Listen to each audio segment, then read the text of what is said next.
안녕하세요. 선한부자 채널의 박선아입니다. 오늘은 이렇게 두 번째 시간이고, 오늘, 성경이 읽어지네 이제 함께하는 첫 번째 시간인데요. 저희가 첫 번째 영상을 보여드렸을 때, 모두들, 너무 가깝다고 하셔가지고, 이렇게 조금 멀리 카메라를 더 봤어요.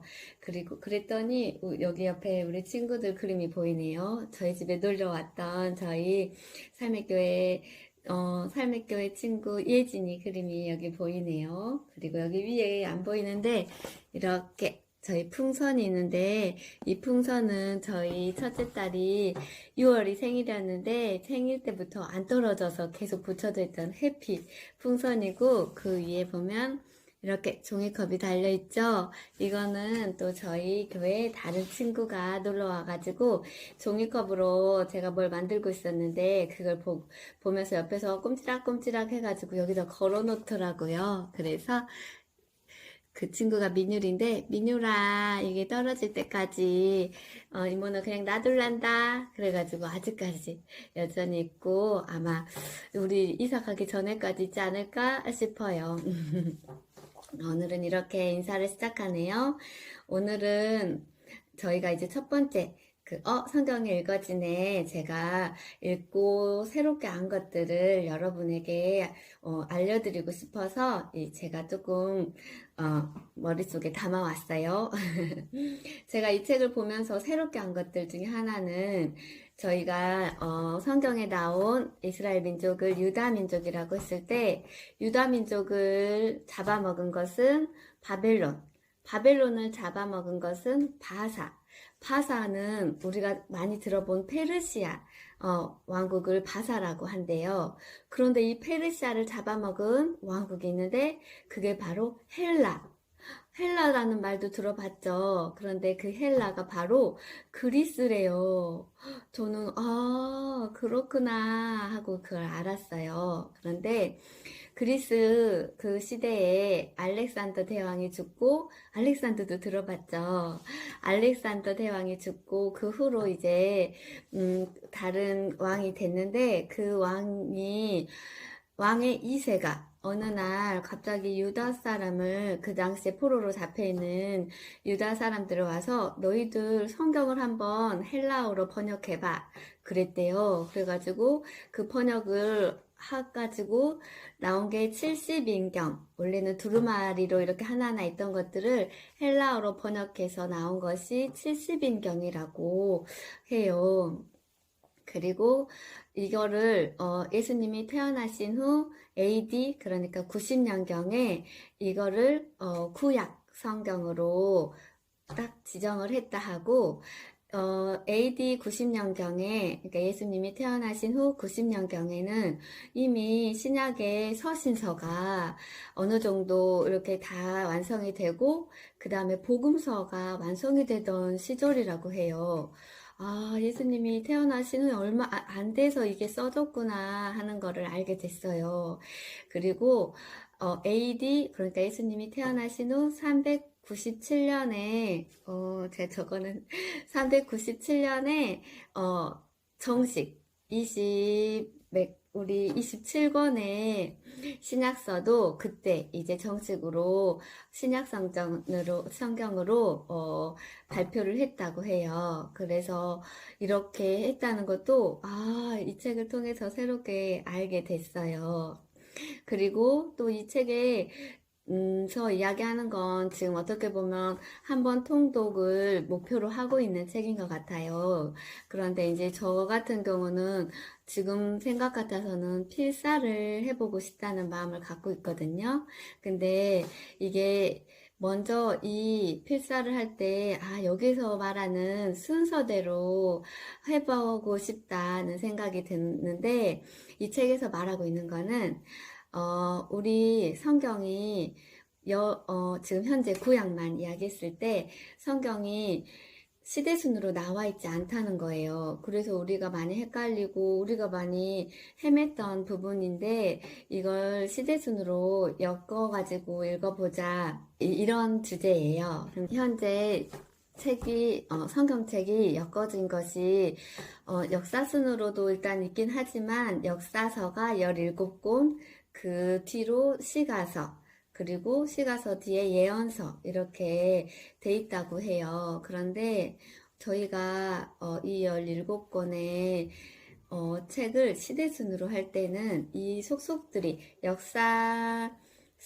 베이스 캠프로 해서 속속들이 시가서와 그리고 또 예언서가 끼어 들어가서 읽어야 우리가 이 흐름을 파악하면서 이해하기가 쉬울 것 같아요. 그래서 여기 책에서 이 한 장의 이 지도를 우리가 읽어나갈 지도를 이렇게 그림으로 그려주셨는데 이걸 제가 스캔한 거를 제가 여기에 같이 넣어 드릴게요. 이 영상 바로 밑에.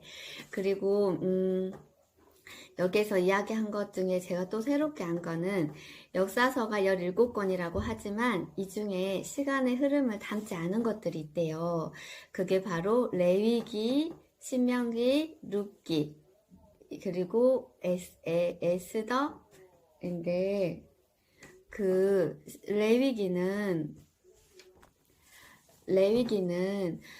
그 우리가 광야 생활을 할 때, 그리고 또 앞으로 가나안에 들어가서 어떻게 살아야 할지, 우리의 생활 정보, 그러니까 그 제사는 어떻게 드리고, 그리고 전염병이 왔을 때는 어떻게 하고, 이런 것들을 하는 생활 정보가 들어있는 책이라고 해요. 이렇게 생각을 하니까, 우와, 우리가 알고 있는 꼭 그 사랑방 같은 거구나, 얘는 하는 생각이 들더라고요. 그러니까 출애굽기의 부록이라고 하더라고요. 그리고 신명기는, 우리가 모세 세대는 하나님께서 너희들은 들어갈 수 없다. 그렇지만 너희의 후손은 들어갈 것이다. 했기 때문에 모세가 이제 죽기 전에 우리 그 후세들을 위해서 그 지금까지 하나님이 우리를 이끌어 오셨던 것들을 그 설교를 통해서 한 것이 신명기라고 해요. 그리고 또 아까 제가 말 안 한 것이 있는데 그 역대 상하 이것 또한 역사서의 베이스 캠프에서는 빠진다고 하는데 그 역사의 흐름은 담고 있는데 열왕기 상하는 북이스라엘도 남이스라엘도 함께 그 왔다 갔다 하면서 그 역사를 담았다고 하면 역대상은 아담의 이야기부터 갑자기 지금까지 쭉 이어지면서 다윗의 이야기까지를 한번 쭉 훑어주고 그 다음에 역대하가 열왕기 상하의 내용이라고 해요. 그러니까 열왕기 상하의 부록이라고 할 수 있겠죠. 또 역대 상하는 또 그렇게 이야기가 되어 있고요. 그리고 또 룻기는 사사시대의 한 이야기라고 할 수 있대요.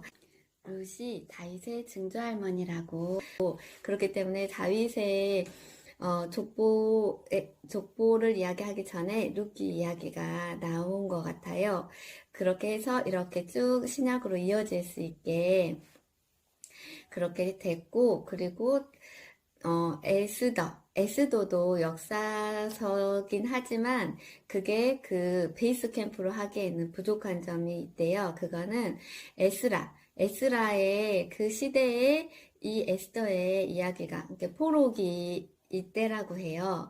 그 이야기가 포함되어 있기 때문에 이것 또한 에스라의 부록으로 보자고 하시네요. 그리고 이렇게 해서 하는 거고 또 우리 시가서에는 욥기가 있대요. 욥기, 시편, 잠언, 전도서, 애가 이렇게 5권이 있는데 욥기가 저는 어느 시대인지는 몰랐는데 이게 바로 창세기의 시대라고 해요. 노아 시절 그때쯤의 이야기라고 하네요. 이것도 또한 새롭게 안 사실이었어요. 그리고 또 하나는 이제 우리 예언서는 총 17권이라고 해요. 그런데 이 17권 중에 12권은 우리 왕정시대에 그 사이로 끼어 들어가야 하고, 그리고 나머지 5권이 바로 포로 시절의 이야기라고 해요.